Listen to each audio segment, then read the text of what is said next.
Ashamaa harka fuunee kabajamtoota hordoftoota fi daawwattoota Oromiyaa Global Media. Kun sagantaa oduu Oromiyaa Global Mediaati. Oduu waliin an Ibsaa Gadaati. Dura dursuun hangafoota oduu. Paartileen mormitoota naannoo Affaar komii dhiyeessuun isaanii beekameera. Itoophiyaa keessatti qaala'insi midhaan nyaataa dabalaa deemuun himameera. Baay'een talaalli vaayirasii kooronaaf baasan akka yaadametti hin deemne jechuun ibsaneeru. Furmaanni siyaasaa akka argamuuf of qusanneerra jechuun hoogganaan humnoota Tigraay dubbateera. Weerarri vaayirasii kooroonaa Afrikaa keessatti dabalaa deemuun himameera. Kabajamtoota hordoftoota fi daawwattoota Oromiyaa Global Media. Chaanaalii keenya subscribe gochuun odeeffannoo waayitaawwan akka isin bira gochuu dandeettu. Amma oduu bal'inaan. Daa'imman Suudaan kibbaa miliyoona 4.5 deeggarsa namoomaa akka barbaada United Nation gabaaseera. Ejensiin dhaabbata biyyoota gamtoomanii dhimma daa'imman irratti hojjetu UNICEF akka ibsetti daa'imman Suudaan kibbaa miliyoona 4.5 deeggarsa namoomaa saffisaa barbaadu. Ejensichi akka ibsetti rakkooleen namoomaaf koomsi wal waraansa biyyattii keessa turee fi akkasumallee dhiibbaa jijjiirama qilleensaa baramaan wal qabatu dhiibbaa gogiinsaa fi lolaati jedhameera. Biyyattii keessatti hammi daa'imman du'anii fi soorata gahaa dhabanii akkuma kanaan duraa ture guddaa ta'etti fufeera. Kana qofa miti ijoolleen miliyoona 2.8 mana barnootaa dhabuun barachuu carraa dhabaniiru. UNICEF akka jedhetti biyyattiin birmadummaa argachuun ijoollee biyyattiif jalqabbii haaraa ta'a abdii jedhu laafeera jechuun ibsa baase keessatti. Suudaan kibbaa ganna 14ffaa hundoofte jimaata dhuftu kabajuuf jirti.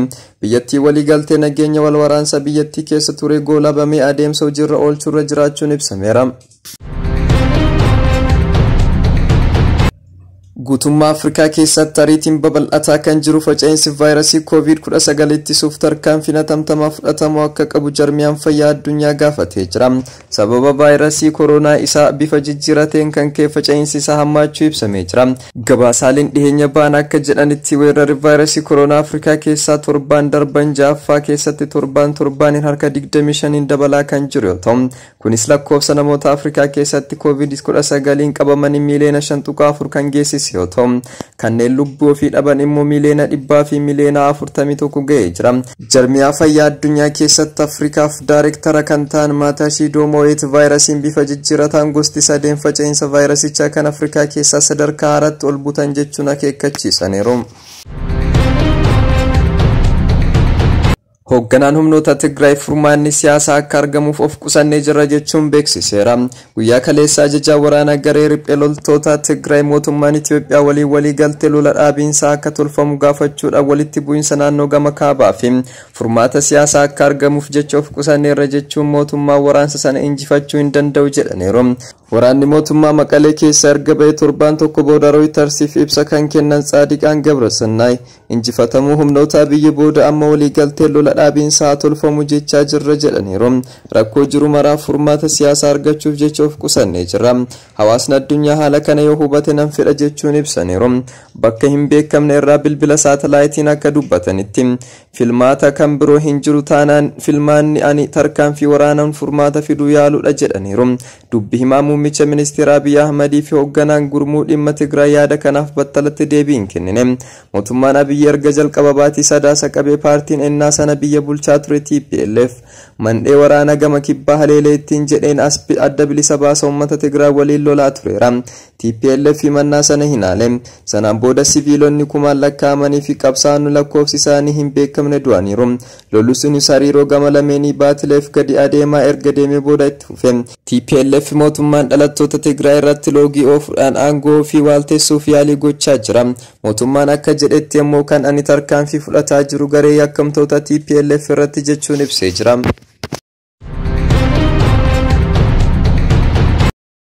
Sirni awwaalcha nama Maazar Tereezaa Afrikaa jedhamuun beekamanii fi Itoophiyaa keessatti ijoollee haadha fi abbaa dhaban 1000tti lakkaa'aman gargaaraa turan.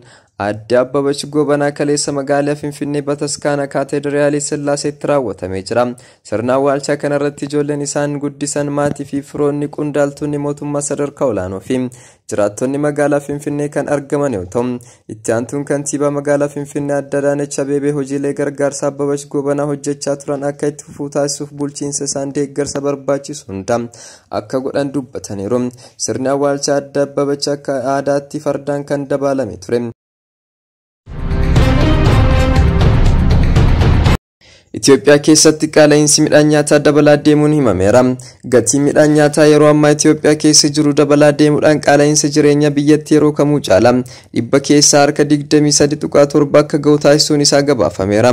Rakkina kana xiqqeessuudhaaf mootummaa warreen midhaan biyya alaatti galchan akka sharafa alaa karaa baankitiin argamuuf hin rakkanneef seera Firankoo Vaalitii ji'a turu baasus tarkaanfichi rakkina qaala'insa jireenyaa akka hiikuu dandeenyu ogeessi dinagdee himaniiru. Rakkinichi kan uumame oomishni biyya keessaa guddachuu dhabu, lakkoofsi namaa garmalee dabalaa deemu, nyaata biyya alaatii bitanii galchuudhaaf rakkinni sharafa alaa jiraachuu, akkasumas biyyattii keessa bakka adda addaatti walitti bu'iinsi jiru namuu akka tasgabbaa'ee oomishuu hin dandeenye gargaarsa barbaada waan ta'eef akka ta'eef himaniiru.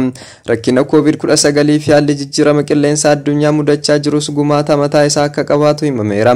Rakkina kana hiikuudhaafis oomishni qotiinsaa akka dabalu gochuun waan qotiinsaaf gargaaran kan akka sanyii filatamaa xaahoo gahaa ta'e dhiyeessuuf namoota qe'ee isaan irraa buqqaan deebisanii dhaabuu irratti akka hojjetan qaban ogeessi dinagdee himuu isaanii gabaasni kun ibsee jira. Paartileen mormitoota naannoo Affaar komii dhiyeessaniiru.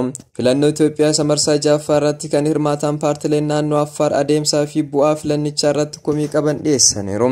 Paartiin Adda Bilisa Baasaa Affaar, Adda Tokkummaa Warraaqsa Dimokiraatawaa Affaar, Paartii Saba Affaar, Paartii Haqaa fi Dimokiraatawaa Saba Affaar akkasumas sochiin Dimokiraatawaa Sablammii Argobbaa ta'uudhaan ibsa Finfinnee keessatti gaazexeessitootaaf kennaniin komii isaanii ibsaniiru.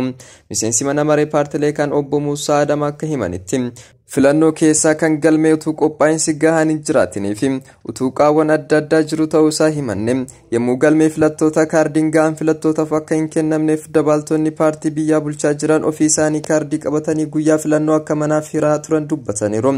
Guyyaa filannoo namoonni hedduun alaa tokko callaa deddeebi'anii sagalee kennaa akka turanii fi taajjabdoonni paartii mormitootaas akka hin hirmaatin obbo Muusaan himaniiru. Boordiin filannoo biyyaalessaa filannicha ilaalchisee ibsa gidduu kana kenneen buufata filannoo 46 keessa 30 irratti komiin iyyannoo dhiyaachuu isaa ibsee komiin paartilee Affaaris isaa akka qoratamu dubbachuu isaanii gabaasni himee jira. Lammiilee United States akka talaallii farra dhibee COVID-19 fudhachuu itti fufan pirezidaantiin biyyattii Joe Biden lammiilee biyya isaanii hubachiisaniiru. Karoorri talaallii qaqqabsiisuu mootummaan Joe Biden hamma adoolessa 4 irratti ga'uuf qopheesse akka yaadametti deemuu hin dandeenye. Bulchiinsi Biden amma adoolessa 4tti harka 100 keessaa harki 70 akka guutumatti talaallii argachuu qabu. Yaadni dhaaban ittisaa fi to'annoo dhukkuba biyyattii akka jedhetti lammiileen biyyattii keessaa harki 76 talaallii marsaa duraa yommuu fudhatan kan marsaa lammaffaa fudhatan harka 47 qofa. Irra aanummaan dhibee koronaa irratti argame kan dinqisiifatan Joe Biden balaa lubbuu Ameerikaanotaa 600 galaafatee kan irraa qabsoon godhamu ammayyuu galma hin geenye ibsaniiru. Vaayirasii of jijjiiree akka haaraatti mul'achaa jiru irraa of eeggachuudhaaf namni hunduu haala talaallii argachuu danda'u irratti akka hojjetan Biden ibsaniiru. Kabajamtoota hordoftoota fi daawwattoota Oromiyaa Global Media oduun saatii kanaaf qabannee isiniif dhiyaanne kan hanga ammaatti turedha. Sagantaa Oromiyaa Global Media fan wajjin turtii gaarii.